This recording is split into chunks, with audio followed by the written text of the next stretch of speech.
Hey there, sports history fan. This is Arnie Chapman, aka the Football History Dude, and I'm here to tell you about an awesome way for you to rub elbows with your favorite podcast hosts here on the Sports History Network, while at the same time rooting for your hometown team this upcoming NFL season. You've been hearing all about our partner, Tailgate Fantasy, the past few weeks. Well, dig on this.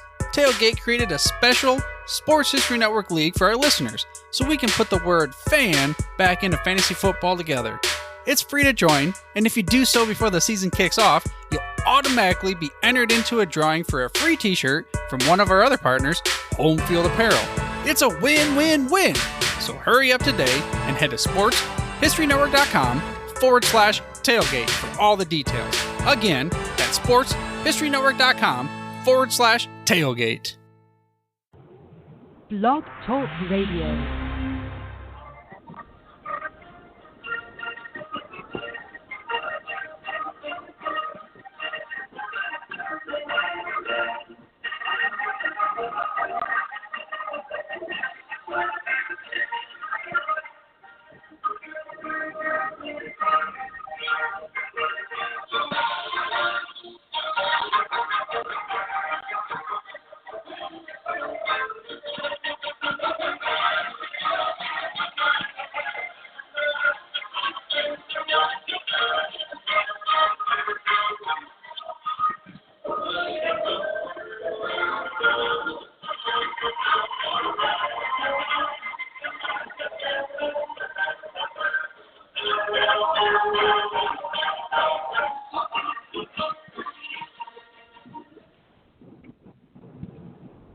Tonight we will go back to time and seasons past, when 22 men graced the rugged fields of yesterday, fighting for one more first down, one more yard gain, one final score that would bring victory after 60 minutes of battle on the gridiron.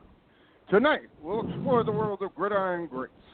Welcome to Gridiron Greats Football History and its memorabilia of the Gridiron Greats Publishing and Broadcasting Network, in conjunction with Swick Enterprises. We're live from the Wallingford, Connecticut home of Gridiron Greats Magazine, and I'm Bob Swick, publisher and editor of Gridiron Greats Magazine, and I'll be your host for the show. Gridiron Greats is the only publication in America which focuses upon the history and memorabilia of the North American football game since its inception in 1869. We cover 140-plus years of football history and memorabilia, and you can find us on the web at gridirongreatsmagazine.com. We're sponsored in part by MSB Sports Cards for one of the largest selections of football cards and vintage football memorabilia on the web. Check out their website at msbsportscards.com. And we're also sponsored in part by BST Auctions. Check out their website and make sure you register for their upcoming fall incredible auction at bstauctions.com.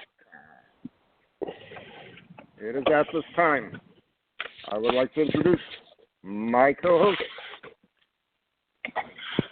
who is a senior contributing writer to Gridiron Greats Magazine, a football memorabilia historian, specializing in pre-World War II items, in particular Red Grange, and also Seattle Seahawk items, in particular Steve Larcher.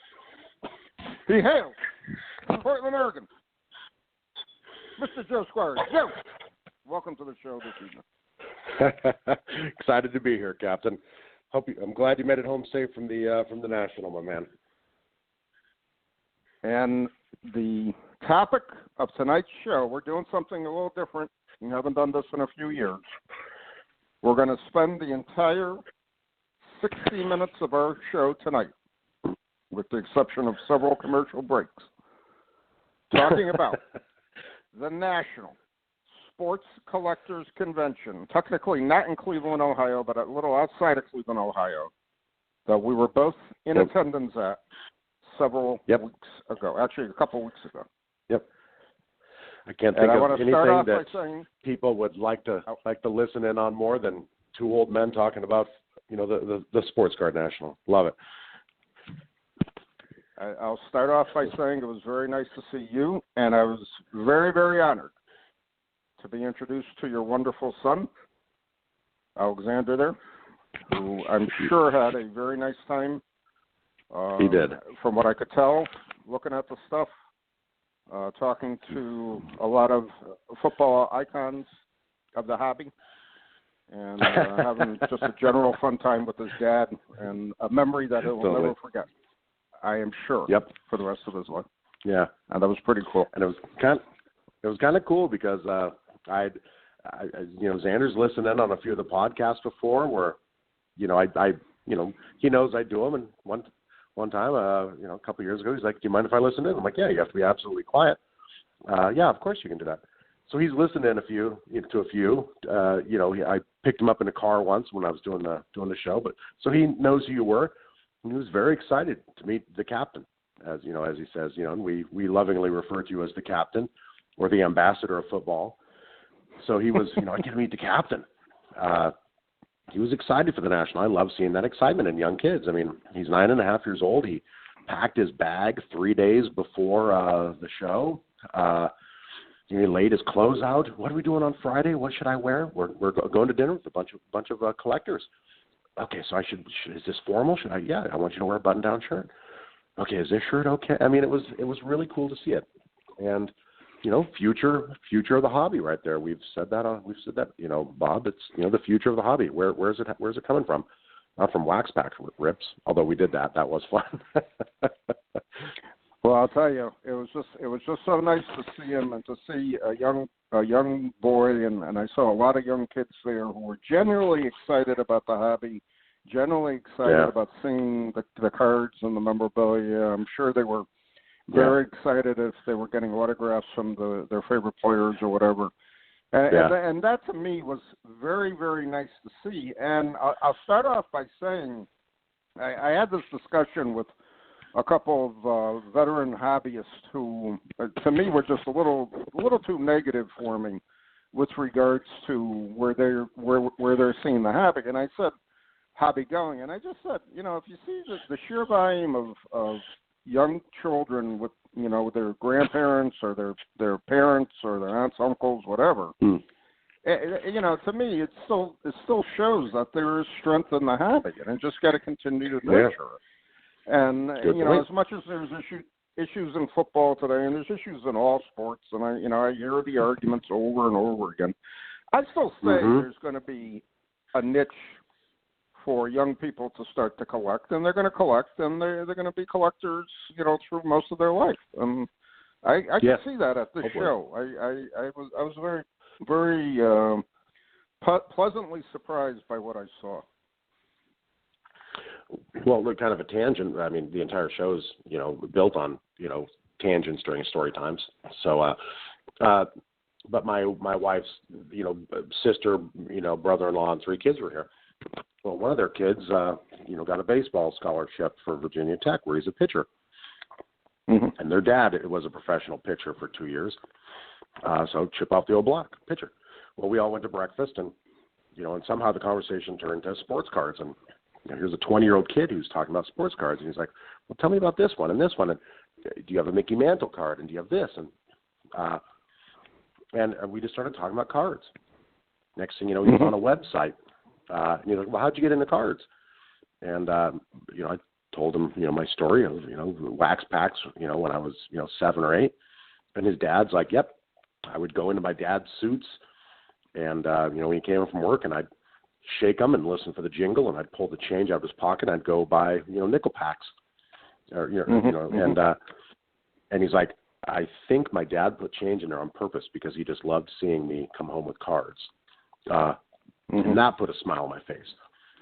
The hard part is nowadays you don't get Wax Packs for a quarter or 50 cents or $1. Wax Packs are lotteries, and kids can't afford it. So that's the only hang up to our hobby being passed on to the next generation that I see is just Wax Packs aren't commiserate to what they were when we were kids. And that's why I always liked Topps, because Topps had inevitably every year up to 2015 their base Nolan packs that you could buy for $1 a pack at a Target or a Walmart. And I used to buy packs that way. I saw kids buy packs that way, and I think that was very healthy for the hobby. Now I have not put a set together for 16 or 17. So I know Panini has a low end or a base set that they're offering, for less expensive. And I believe, don't quote me, it's 5 cards in a pack for 99 cents. And that's their marketing to a younger, a young kid to try to get them to collect. I don't know how effective it is. I'm not going to make any comments on it one way or the other because I'm not buying the product anymore. But again, I do agree with you. Some cost of these wax are very cost prohibitive. I really wanted just to buy a box of something there and just break it at the table. Any kid that came by, in fact, let them see what it looks like. Yep. That type of thing. Yeah. But I just didn't get out enough on the floor to see who had what. And I wasn't really choked up. I didn't want to spend $100 for a box just to break it open, type of thing. So, didn't whatever. One year I brought a bunch of boxes of wax packs, and you signed up for Gridiron Greats, got a lottery draw, and you could win a wax pack. It was like an 89 Pacific Steve Larson wax pack, an 88, and obviously the chase was, an 84 and an 86, I think. So. Yep. That was, I believe that was we did that in Baltimore. So I think it was, so. Yeah. It was very interesting. Very interesting, I love that. to say the least. Well, I'm also going to talk a little bit about the sheer layout of that convention center in Cleveland is conducive for some dealers and not as conducive to other dealers, because I realized the first day that we were there that where we were more near the east entrance, which is more the dealer, the VIP entrance. The general admission was on the opposite side of the convention center. And what we had noticed through the course of the 4 days that I was set up there is that most people navigated to the upper half of the tables and to the autograph area. And by the time they got down to our area, they were either running out of time, ran out of money, or whatever the case went. And that might have not and that's a been good point, because the best for dealers. That's a good point. Yeah, because I stayed, at the hotel, and the hotel, it was the opposite for me, Bob, because I stayed at the hotel, Sheraton, and the Sheraton had a shuttle that drove us from the IX Center to the hotel, and it would drop us off on the West End. So I gained access through the West End and started on that row like 23, and started working my way through the show.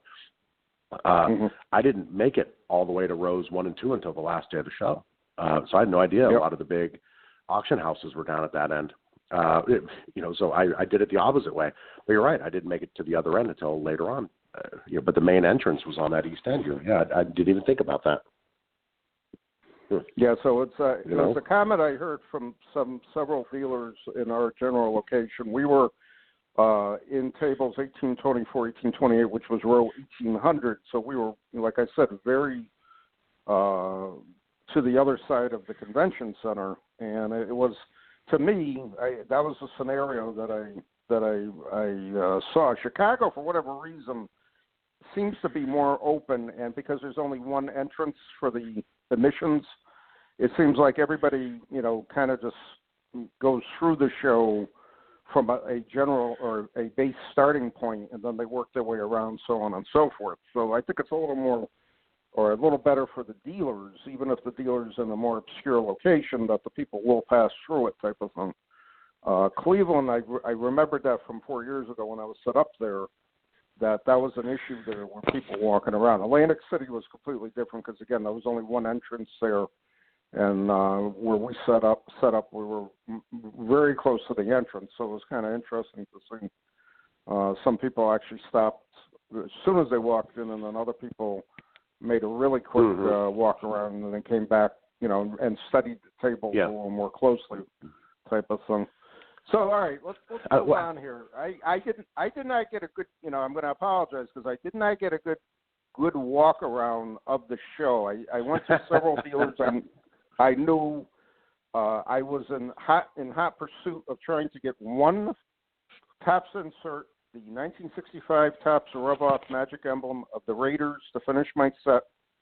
I had several guys out who were walking the floor, including Jeff Payne, and asked them, if you see it, just pick it up for me. And no one, but no one found it. And according to a couple of the guys, they were a little disappointed in the football offering there. What's your comment, if any, as to what was available on the show? Let's start with cards and looking at cards.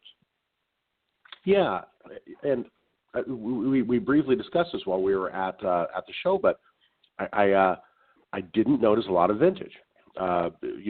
48 leaf and pre, there wasn't a lot of it out there. And especially, you know my collection. I mean, I'm looking for postcards and photos and oddball cards of Jim Thorpe and Red Grange. I mean, most of this stuff is pre-48, if not all of it actually. So I mean, I didn't buy one thing other than a Lego set for my son. Wow. I mean, I drove him 2,000 or flew him 2,000 miles for the sports card show, and he bought a Lego set. So I mean, and he did an excellent job of putting it together. I was watching him putting it together. It was very, very fascinating. He brought me back some nice memories of putting a model together back in the 60s. So it was pretty cool. Thanks for loading the table space, by the way, Captain. I appreciate that. I have a picture of him. Yeah, anyways, putting it together. But I wandered the floor and I made it. I got to see what I wanted to see. Antique Sports, Keith Javik, Love of the Game, obviously our guys at DST. I got to see, the people I wanted to see. I got to walk what I wanted. I didn't see a lot of vintage. And I'm also on the prowl for uncut sheets. And I saw 0 football uncut sheets as well. Mm-hmm. There just wasn't a lot of vintage that I noticed as in years past. How about you? Well, my biggest comment I got from some serious football guys, including Mike Rich, who we had on the show, who's a pure collector. Mike basically said he was very disappointed trying to find what he was looking for. And again, Mike was looking for a lot of oddball stuff. I personally did not see a lot of oddball football, and I did bring a handful of things from my table. Naturally, I bring more of the Gridiron Greats magazine, but I do bring a spattering of cards. I always bring a pile of cards to give away to kids going by, and I brought a little mix of a few cards here and there. And one guy ended up buying. I brought a couple of my duplicate 65 rub-offs with me. And one guy commented, he says, I need Kansas and I need the Jets. I had the Jets one at my table, so he bought it from me. And he said, I've walked this entire show and I cannot find the Kansas rub-off. So I said to him, I'm looking for a Raiders rub-off. So he said, all right, if I find it, I'll let you know. But he finally found the Kansas rub-off from a dealer who apparently didn't want to sell it for whatever reason, but he finally ended up selling it to him. And he was able to finish his set. But he, and I remember this guy because I've seen him in Chicago several times, and he does collect oddball football. He said it. He just couldn't find a lot of stuff. Mike Rich said the same thing. He couldn't find a lot of stuff. So I'm kind of surprised because when you talk to National, you talk about the stuff you're not going to see at your Saturday morning Plainville card show here in Connecticut. You want to see stuff that you never see. And you want to, you're going to bring your extra cash so you can pick up what you need. Yes. And sadly, that was not the case. And I said to myself, I probably could have done much better. If I had brought a ton of oddball that I have duplicates. But again, the logistics of getting out there, I fly out there. It's just not easy to ship everything type of thing. So without a doubt. That's something I found kind of a little taken back by for this type of show, because you figure Cleveland, you're going to see a ton of oddball Brown stuff, a ton of oddball Bengals stuff, a ton of oddball Steelers stuff, and you really didn't see any of it. And Canadian Football League cards were at a premium. There was really hardly anywhere, from what I heard, for those few CFL fans out there who are looking for cards. That was a disappointment also. So again, not to beat up, not to beat it up, and not to be negative about it. I'm kind of surprised there was not more oddball football there. I really was, and I was very surprised about the amount of vintage football that was not there either. Type of situation. Well, you summed it up there. It's the National is, not the common stuff you see on eBay. It's supposed to be the whole. Well, I can't say that on the radio, but holy crap! Did you see that? Mm-hmm. I didn't bring enough money with me to buy that. I'm going to have to, when I think of the National, it's dealers bringing their best stuff. It's people flying in from around the country, around the world even, to attend this National to find that perfect stuff. It's dealers, setting up and showcasing. It's just it's the marquee, obviously. And it wasn't there this year. And who knows? Maybe maybe there's just a lot of stuff hitting auction houses. So it was more, But I mean, it's almost another topic. I mean, was the stuff there? It was just in auction house booths on display, because I didn't see much for sale that I could buy, but I did see some pretty impressive stuff that was being showcased for up and coming auctions. And I'm hoping. I'm going to throw this out. I was going to talk about this later in the show, but I might as well throw it out now while we're talking about it. I truly hope the National just doesn't turn into autographs, wax or not wax, but pack rips and auction rips, and that the dealer, the traditional dealer, who could be the weekend warrior locally, but then makes the trek out once a year. I hope he or she doesn't get boxed out anymore. And that's going to be a shame if that convention turns into that. You know what I mean? And I unfortunately, I kind of can see it a little more so, because there's two factors that are working against the dealer. The cost of setting up is enormous there. Yeah. That's understandable, because you're getting X amount of people walking through the door daily, so on and so forth. And then you also have your living expenses, because unless you're within a short drive of the show, you're going to be, staying at a hotel. You got to eat. You got transportation. Yeah. The logistics of getting there back and forth. I stayed downtown with Eric Stein at the DoubleTree, because to me, I wanted to be downtown Cleveland. I wanted to be a little more to the downtown area. Sounds romantic. More restaurants. And, the cost, again, back and forth to the show every day, you're looking at almost $80 a day, driving. And B, the cost of the hotel is somewhat higher. But at the same time, you have more amenities there, so you're more apt to be more, enjoying it more. But, it's costly. It's really costly. You got to turn a lot of dollar cards if you have any chance of breaking even at a show like that. So that's the problem. That's a problem. It's not like I can, drive up here to Plainville. I use that example because that's one of the better shows here in Connecticut. Spend $60 for 2 tables, and set up for 6 hours, make $300-400, and then just drive home, type of thing. So it's a different mindset. Yeah, entirely different game. Yeah. Yeah, and obviously I'm not a dealer. I don't go there with the dealer mentality. I go there to see friends, hang out, and hopefully wander the floor and pick up a few things.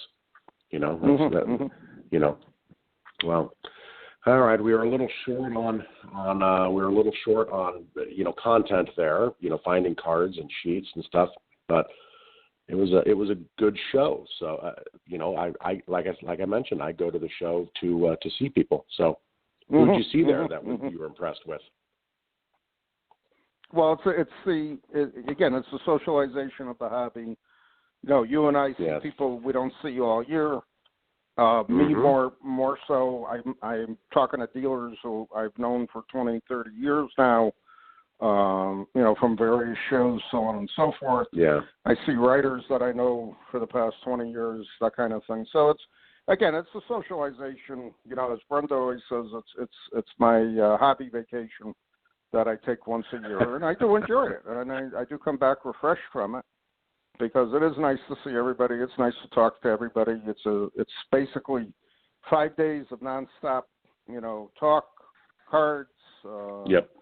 meals, so on and so forth, and it is enjoyable and something that as one gets older in the hobby, you appreciate those people even more so as compared to 30 years ago. You know what I mean? And for me, it becomes more and more special every year to see people that I know, and to talk to dealers who I've known for years, and to look at the cards and the memorabilia. Now I'm gonna shift gear somewhat here. Vintage football programs. Apparently there were some here and there. What was your take on it, if seeing anything odd and unusual? I know there was a couple dealers that had some nice older programs. Yes. Got a chance to look at a few of them. What did you see out on the floor, if anything? I spent about 45 minutes at Keith Javik's booth. He was a few rows to the west of you, Bob. I don't know. Mm-hmm. Don't know if you made it by him, but Keith's been a guest. I buy a lot of stuff from Keith. He has just an innate ability to find cool stuff. You know what's fascinating? I know so much about programs, but what I'm used to seeing are old, Illinois programs, for red grains and stuff like that. And it was just funny. He had so many old programs, and it was just when he pulled out a few, and I'm like, wait a minute, this doesn't have Illinois on it. And I can't even believe I said that. And he's like, yeah. It was funny. I just had a brain fart there where I just, just realized that not every program, being sold out there, doesn't involve Illinois. But no, it's just, he had a great setup. He had an old Grange photo that was cut out that looked pretty cool. I decided to pass on, but it was pretty cool. Let's see here. I forget the name. It's one of those. I tend to walk both sides of the aisle. Walk one side and just head down, not making eye contact, just looking at what people have for display. And there's so much volume. You've got about 10 seconds of walking by to grab my attention with what's in your display case, or else it's going to keep walking. And then I walk down to the end of the aisle. I turn around and I walk the other way. I've tried to look at both sides of the aisle when I'm walking, but it's too much. And so I walk both sides of the aisle, and that's my setup.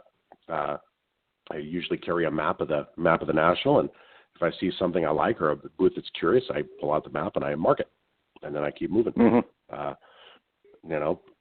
That was really what caught me. There was not much else. I mean, BST had a pretty amazing set that was coming up in their auction. Mayo set that was coming up in their auction. A shameless plug there, but. There was, other than that, Keith's booth was Keith's booth. Say that 3 times fast. Was the one that got my attention. From the beginning. So, yeah. How about you? Well, there were 2, and I'm trying to remember. I was going through my notes. There were neither aisles. I forgot which way they worked. Going up or down, there were like 2 aisles over from where we were in the 1800s. So they were either in the 1600s or the 2000. I think they were in the 2000 range. And he had a bunch of old programs from the 40s and 50s. A lot of obscure schools, some professional programs, a handful of things from the 30s.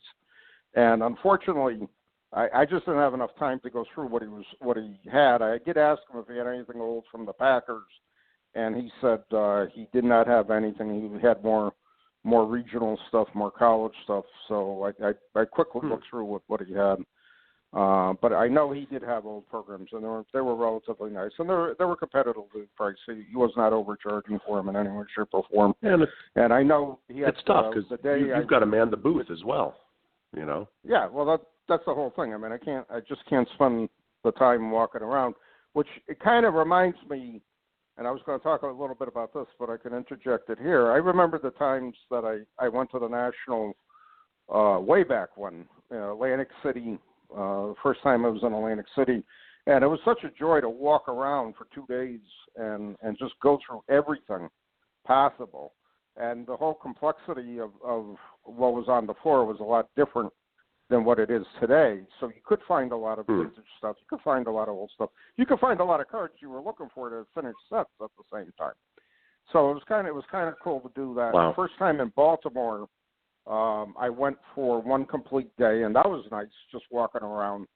And I picked up several things that time. The second time in Baltimore, I set up with John and Andy there at MSB at the time, and I did not get a good view of the whole show.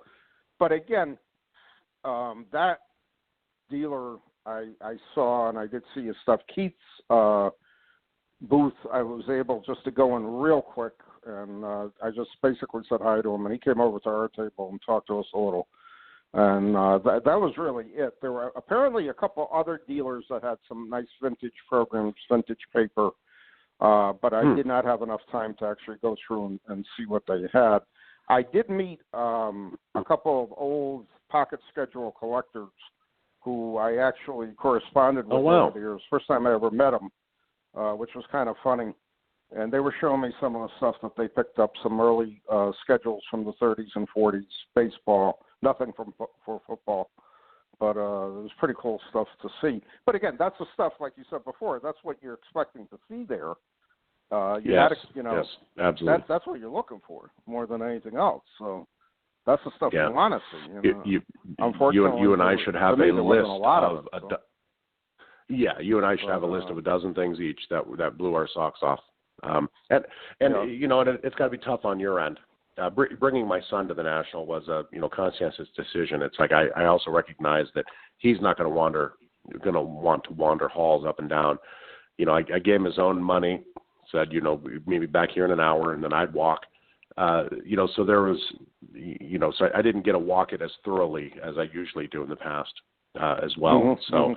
So, which I'm okay with, but so perhaps I wasn't as focused as I usually am. But hearing, a couple other people say, it wasn't, the breadth of, the offerings there wasn't what they're used to. At least I feel like I didn't miss out on anything.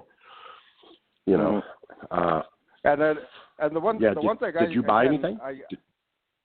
I bought a handful. Believe it or not, there was a dealer a few tables over, and he had a big dollar box. And I always like going through the junk boxes because I never know what I'm going to find.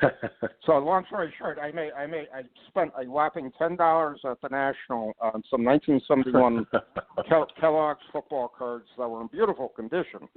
And I just said, let me buy them. These are tough to find anyways. And I was talking to the couple that was running that booth, and they were the ones commenting too that they were not overly enthused with what they were selling. It was a rough sell. I mean, they had a lot of other stuff there, but it was just it was fascinating to see what they had in the dollar box. And I know it was just basically try to get people there, and then you look at the other stuff on the table and pick up a few other things. Yeah. Could actually make some money on the thing. But I did not buy any. Didn't buy any Packer items. I did not. I saw one Packers 1960 yearbook, which is the yearbook I need to complete my run. I didn't even get a chance to physically look at the yearbook. However, it reminded me of the same yearbook because it was the same dealer in Chicago who had it, and he has a lot of Packer stuff. But I didn't even get a chance to talk to him because his booth was relatively busy when I was there that day. I didn't see any other older yearbooks, for any football teams or anything like that, which I was surprised by. I did notice I bring a handful of Sports Illustrated's star covers. I brought some Steeler covers and Brown covers, and one guy bought quite a few from me because he uses them for autographs. And I forgot all about that aspect of signing. And I had a couple of Football Digest magazines that he bought those too. But other than that, I just didn't see what I expected to see at the show. And I think it's a two-folded issue. Didn't get to walk around the way I should have walked around. Yeah. But if you're basically what you're looking for. You know what you're viewing. And if you're not seeing it, that's an issue too. At the same time, I thought Chicago last year had a lot more vintage and oddball. Here's another facet to that too, Captain. Is in the past I've been a set collector, so I've shown up and thought to myself, every booth with 48 leaf, every booth with 57 tops I see, anybody with I had lists that I carried with me. So if I saw 57 tops, I was pulling in to see if I could find a Zeke Bratkowski, card. I stopped kind of being a set collector.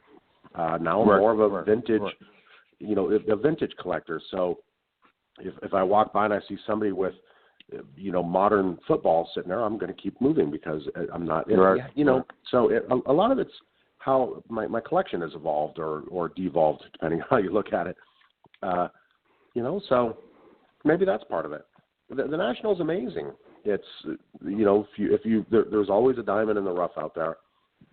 It's kind of fun wandering the halls and just seeing the breadth of, what's for sale out there. It's always impressive, Well, I think as any collection matures and as any collector matures, you are looking for a much more specific things that you were looking for 20 years ago. Good point. And B, you're more fussy and more particular in what you want to buy. You're just not going to buy something for the sake of buying it. And to me, that's the difference between a local show and a national show. I could go to a local show, and I can basically zero in on what I'm looking for, which is probably going to be 2 of the 20, 25 dealers that are there that might have any of it, and see what they have and make an offer on it. And I know I'm either going to resell it, trade it, or keep it in my collection. And I'll use the example. And again, I'll go to the Plainville show again. Last time I was there, which was several months ago, dealer had on his table a bunch of old Reach football guides and a couple of the NCAA collegiate guides from the 40s and 50s. So I put them all together, and I said to the dealer, "What are you looking for all of them?" He gave me a more than fair price because I knew he didn't want to. They were not what he had on the table. Meaning that he must have had these for years and he wanted to get rid of them. And, to me, they're a fascinating historical read. And, again, I'll use them for inventory. I'm going to keep several. One I traded already. I brought a few to the National. I had a lot of interest in them, but nobody ended up buying them, which is fine. I mean, it's no big deal to me. But, again, that's the kind of stuff I'm looking for. And, again, I'm not looking for, a horde of 1991 Pro Set cards for $5 for a 5,000 count box type of thing, and unfortunately, that image popped into my mind. What I was that image of that popped. What I was shocked about at the National, I didn't see any, the $5 5,000 count boxes that any dealers were wholesaling out, and I figured I'd see at least a couple of dealers doing that, and there might have, again, I take that back. There might have been some dealers there, and I never got to see them, that they had them or whatever type of thing. But that's the kind of fun part of the National, where another dealer will pick up inventory for his or her store, or they just pick up inventory for their own shows, and they clear it out that way. And again, the running joke was where I was set up. I was on the side table there. There was a guy, and I found out afterwards he was a dealer. And he basically picked the guys, and the guy had all monster boxes there of cards for $0.25 each. I guess he bought out all the different Chicago teams. That's what he was looking for. And I guess he's an Illinois-based dealer, and he did this at a couple of dealers, and he spent the entire show. He had somebody running his table.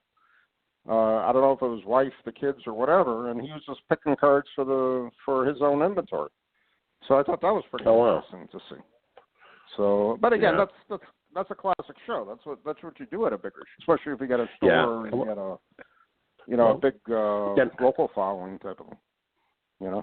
Well, and I arrived, to Cleveland Thursday, around 3, and so by the time I made it to my hotel, there was no time to go to the show. What percentage of action happens pre-Thursday even, and especially pre-Friday? I mean, you've got dealer setups. I've heard there's people walk around just, buying entire tables out. I mean, yeah, so. I got to say this, Wednesday night was my best day of the show. I had a couple guys. Me. Yeah, I'm dead serious. I had a couple guys there. They bought a lot of stuff. And Saturday, which I thought would be a better day of the show, was my worst day of the show. I barely sold anything. And, again, packing everything to bring home, I did get rid of a lot of stuff. But at the same time, I was just shocked at the Saturday crowd and how little they bought. Wednesday night was my best day of the show, even better than I did in the past shows. Atlantic City Wednesday was my best day of the show, but I had 4 very, very strong days that whole week. And I think it was just because I brought stuff I knew people would be looking for, and it was a completely different crowd than what you saw at normal nationals. You had a lot of local people from the tri-state area in Pennsylvania going into the show. And people were buying. I mean, they were impulse buying. The kids were buying. It was a fun show for me to. It reminded me of an old time. Well, it should be bigger show here in Connecticut that I used to set up at, and that people were there. They got in, they bought, and it was just more of a fun show. Cleveland was a Wednesday early admission show. Thursday to a certain degree, and then Friday and Saturday, I was just shocked at how little traffic we saw and what I sold. Not other people. But that was just how much of the good stuff, quote unquote, gets bought and sold by dealers prior to any public eyes seeing it. I mean, and I think a lot of these dealers know each other, so it's like, hey, Ed, you want to sit here for 3 more days and. My gut feeling is the mentality at a national is you got somebody that picks up something, they make an offer, you're taking the offer because you got too big of a nut to try to crack there. So, even if you got I'll use the example, you got a $100 item, somebody offers you $70 for on Wednesday, you take it type of thing. And even if you only make, $5 or $10 instead of $30 on it, you're going to sell it type of thing. That kind of situation. I traditionally do well on the early admission day, and I've traditionally done very well in Chicago several years ago on the Wednesday, Atlantic City on the Wednesday, and now Cleveland, both times in Cleveland on Wednesday. I am surprised I made more in 2014 gross than I did this year. And I had a better mix this time than I did in 14. So I thought that was kind of interesting at the same time. And we also brought a ton of GG's, the magazine, current issue to the Hall of Fame game. And I had a couple of people giving them out there. So we're going to see what happens from that as far as subscription sales, so on and so forth. So that takes about a month. How'd you do on Gridiron Great subscriptions? I always enjoy standing up at your booth and selling people. The anchor for that one gentleman. He definitely bought it, and he was very. I wrote him a thank you note too. I mailed it to him the other day, and that was an interesting experience. I sold several subscriptions, but again, not as many as last time. I did sell a lot of back issues to the people who bought the Cleveland-based issues before. I recognized a few of the people. We ended up talking about it, and that was it. If I had more Brown stuff, I probably would have. I sold every Cleveland Brown item I brought, publication-wise. I could have brought more. That surprises me. I would have sold even more. Well, surprises me. Well, I guess it's if you're coming to the show, there are people who come to the show who are just it's locals, and that's it. So. Right. There were two older fellows, so they remembered me. I remember them from 2014, and we ended up having a nice conversation. And they said they're local collectors, they're older collectors. They basically only buy Brown stuff now, and they enjoy walking around and seeing what was available. But the one fellow that I talked to on Thursday, he said there was a lot more Brown stuff in 2014 than there was at this show. I thought that was interesting to to hear. One other point. Naturally, there were a ton of autograph guests there. Your take on it, and one comment on Jimmy Brown. He signed apparently for $100 at 14. His signature was up to, I believe, $140 at this show. So I thought that was kind of interesting. Jim Brown, greatest running back of all time. I mean, there's people who have more yards than him, but Jim Brown, greatest running back of all time. Yeah, he can charge whatever the hell he wants. He's 80 years old. Right. You know, and at some point, he's not going to be able to sign anymore So I mean, there's certain people who can charge whatever the hell they want, and I'll who do I hand the check to? And then there's certain people who get greedy about it. I mean, what's Tom Brady's signature going for now? I mean, somebody mentioned that to me as, $250, $400. Right. I mean, right. That's usury right there. Yeah, that's kind of ridiculous. Yeah. So in all honesty, if you would have told me Jim Brown's autograph was $200, I wouldn't have blinked an eye. It's Jim Brown. Mm-hmm. I mean, I wish I would have paid more attention to who was signing. I looked through who was signing because I wasn't sure if I was going to get a VIP pass to get signatures. I was looking to see if Steve Largent was signing, and on the national website, it didn't have him listed. But apparently Steve Largent was there signing, but it was on a different website, and I absolutely missed it. I landed Thursday at 3, and apparently Mr. Largent stopped signing at 3 o'clock. And when somebody told me that, I thought they were joking, to kind of bust my chops. And I later learned I got to say this. Steve Largent was there signing. I was unaware either that he was signing. I had no clue. I did not see anything, and you're correct. I didn't see it on the website, so I don't know if he was a late edition or what. I have no clue what happened. So. You kidding me? I would have flown in earlier. I mean, I caught a 6:30 a.m. flight out of Portland, but I would have flown in earlier. Maybe I would have come in the day before. I pulled Xander out of school on a Friday and drove up to Seattle from Portland, which is 3.25 hours each way, and missed, Largent signing by about 20 people in line. Wow. So there, wow. Yeah. Would I've spent a little extra time for a guaranteed signature? Hell yeah, I would have. Shame on me. I need to pay attention a little bit more who's signing, but hey, whoever puts this national together, it'd be really smart if you'd kind of consolidate websites or consolidate who's signing when, because I would have flown in a day earlier and I would have bought VIP passes. So, for whatever it's worth. Who knows? Maybe Steve will be signing, next year, and I'll fly out. It's in Chicago next year, isn't it? He seems to be signing like 1 or 2 shows a year now, from what I'm seeing. So he's definitely out there more so than before. Well, and I think I told you while we were sitting at your booth, my 2019 business goal, that I shared with all of my employees was, we're going to bring Steve Largent in for our Christmas party in 2019. So Largent 2019 is our goal, one of our goals. And when we book him, it's like, all right, what do you guys got going on? What do you guys got going on? You need to sign some stuff? Yeah. No, we just want you to come have dinner with us. That was a little bit of a white elephant, but hey, that's it. Just attend a Christmas party. Yeah, that's it. That's it, Steve. It'll be pretty fun. So, but we're gonna bring Largent in for our 2019 Christmas party. That'd be cool. I'll keep you apprised of that.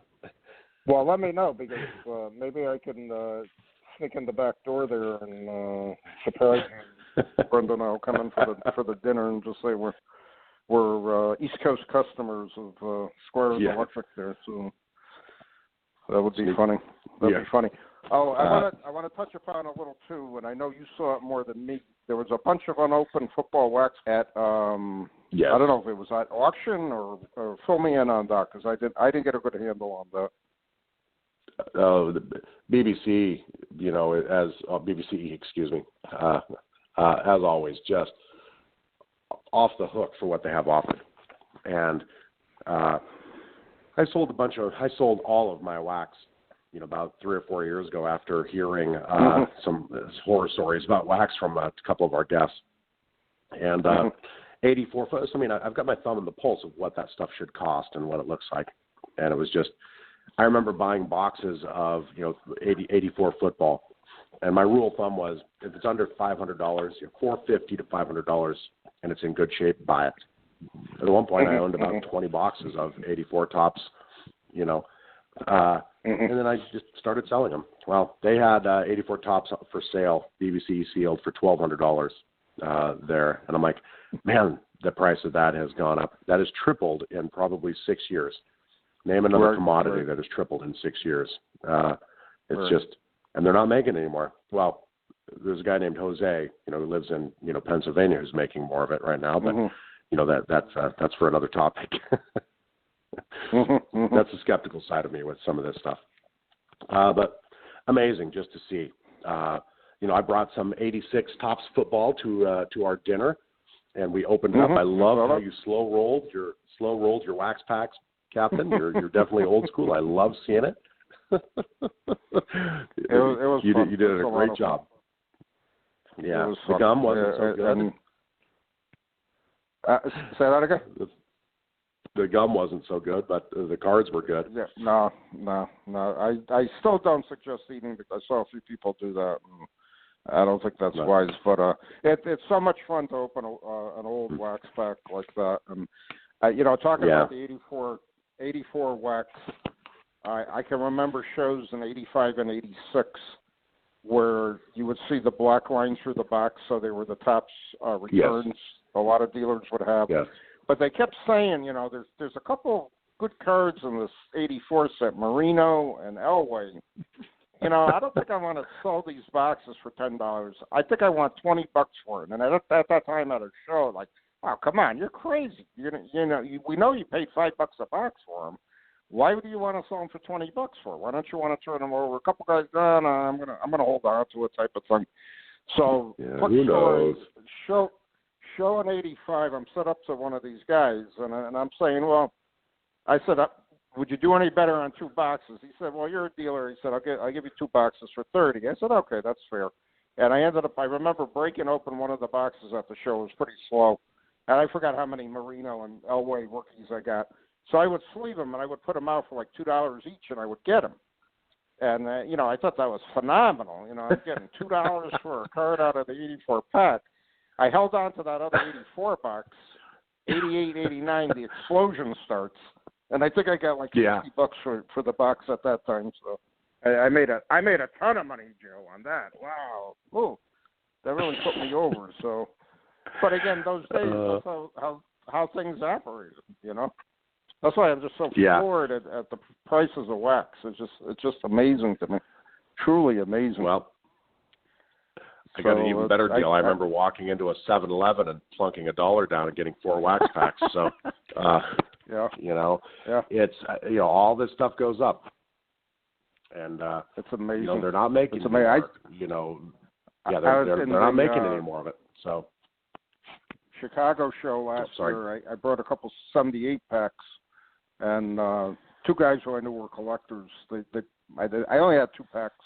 They bought them, no questions asked. So they said they were looking for anything old. I said, yeah, I got some old packs at home, but I said, they're mine. One day I may just bring them and break them open at the dinner and be done with it. Well, there was one show I brought the 70. You weren't there. I bought one of my 76 packs to a show, and I opened it, and I did not get a Peyton rookie. I got 15 Gammon cards. But they were very nice. They were all crisp, with the exception of one. So it was a nice pull. But again, that's a pack I bought when I was back in '76 when I kept it. So that was it. I don't know. All right, we're really. It makes me. Go ahead. I was going to say it just makes me nostalgic just to see football. Wax. I absolutely love it. It is fun. Yeah. It's great fun. We only got about 6 minutes left. I can't believe how fast this hour went. What other highlights can we talk about real quick? We're down to less than 6 minutes. Well, one of the topics we touched on is I wanted to talk about the people that we met at the show, the people that we bumped into, the people that we hang out with. Mike Blaisdell from Seattle, obviously hung out with him quite a bit. Super collector, senior contributing writer, senior contributing writer to Gridiron Greats. The guy knows more about football, than I'll ever know. And it's just, what a nice guy, humble guy. Always love hanging out with him. Obviously the ambassador of football. I did love when I was trying to sell Gridiron Greats subscriptions.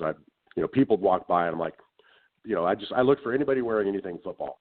A guy walks by in a Cleveland Browns jersey, like, football fan? Yeah. You really can't call yourself a football fan. You really can't call yourself a football fan unless you have a subscription to Gridiron Greats. It is the premier football publication. Do you have a subscription? No, I don't. Would you like to buy one? It's published by Bob Swick. And here he is. This is Bob Swick, the captain, the ambassador of football, the publisher. He'll autograph a copy if you buy it right now. I mean, I absolutely love talking to people, about that. You obviously love hanging out with you. You were so good to my son, Bob, and this is more than a hobby. This is more than stuff. Yep, more than stuff, more than a hobby. I love it. Mm-hmm. I said to Brenda when I came home, I would give anything to have a grandson like your son. That's what I told my daughter. That's what I'm looking for right now. So let's find the husband and let's get moving here. I'm getting older. My clock is ticking too. So what a wonderful. Oh, guy. That's so funny. I just fell in love with him as soon as I met him, and I said, "Wow." I said, "You and your wife really did a wonderful job." Where he's like, "I can only imagine your daughter the same way." So that's cool. That's really a little crazier. Well, thank you. Obviously, John and Andy, from BST, hung out with them, had dinner with them and you Thursday night. Always classy, just always hospitable. Loved hanging out with them. Football guy. I mean, just our football contingency is just so cool. It's so tight. Eric Stang, like I said, your roommate. I don't know. I just such good people and classy people. It's just. It's the part of the hobby. The part of the hobby that I think it really goes unspoken for too long. And I think over the past 10 years, I think because of the magazine, the podcast, the changes we've seen in the hobby, I think people see that camaraderie in the football group, the football collectors that we see throughout the country. We're talking about some people who like a Mike Blaisdell who's been in the hobby for, as more years than me probably. It's just incredible. Incredible to see, incredible to talk about. And Jeff Payne, got to see him. Jeff Payne? Briefly. Yep. I apologize, Jeff. I forgot. Eric Stang with his Viking collection. I had a really, great visit with him, John and Andy. It was so nice. It was just really, really very, very pleasurable. And like I said, it's to me a great, refreshing time for me to get back to my roots, get back to the hobby. You see my little my byline now, football 24/7, 365, and it really does mean a lot for the simple reason, it's cool. It's cool. Football is fun. Football card collecting, football memorabilia collecting, football history is a lot of fun, and there's no doubt about it.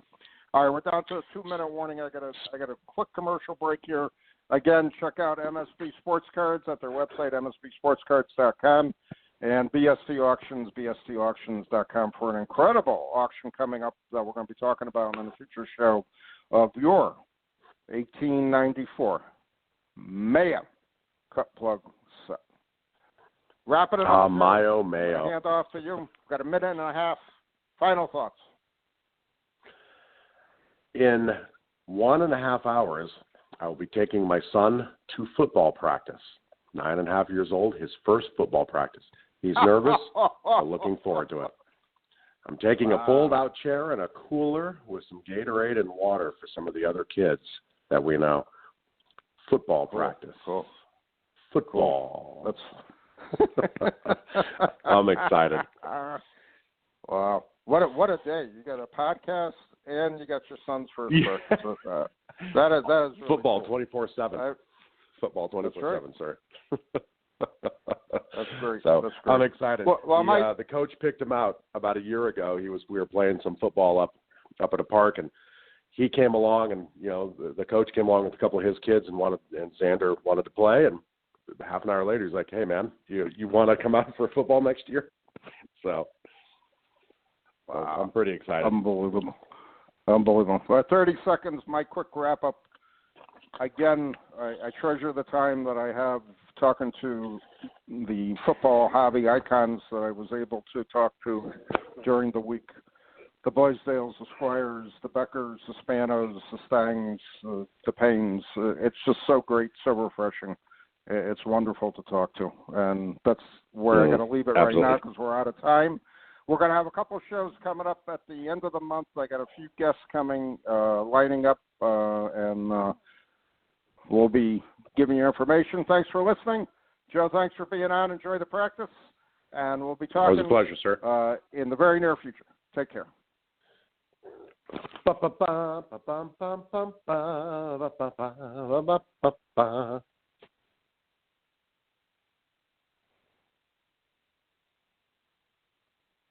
Hey there, sports history fan. This is Arnie Chapman, aka the Football History Dude, and I wanted to thank you for stopping by to listen to another episode here on the Sports History Network. Our podcasters are passionate about uncovering and sharing sports stories from yesteryear. And if you didn't know it already, we have over 30 shows across the network covering all sorts of sports history topics. In fact, here's a glimpse into one of our awesome podcasts here on the network. Each week, the official Football Learning Academy podcast will take you deep into the history of pro football through interviews with players, coaches, or administrators in the NFL, as well as interviews with Pro Football Hall of Fame selectors, authors, and historians. You'll learn how the game evolved and important moments that shaped the sport into what it is today. And don't miss the Pro Football History Nugget of the Week. Listen to the official Football Learning Academy podcast on the Sports History Network. How about that? I bet you're super hyped to go listen to that new podcast, right? Well, to learn about this show and all the other podcasts on the network, head over to sportshistorynetwork.com/podcast. Again, that's sportshistorynetwork.com/podcast. Head over there today to find your next favorite sports history podcast.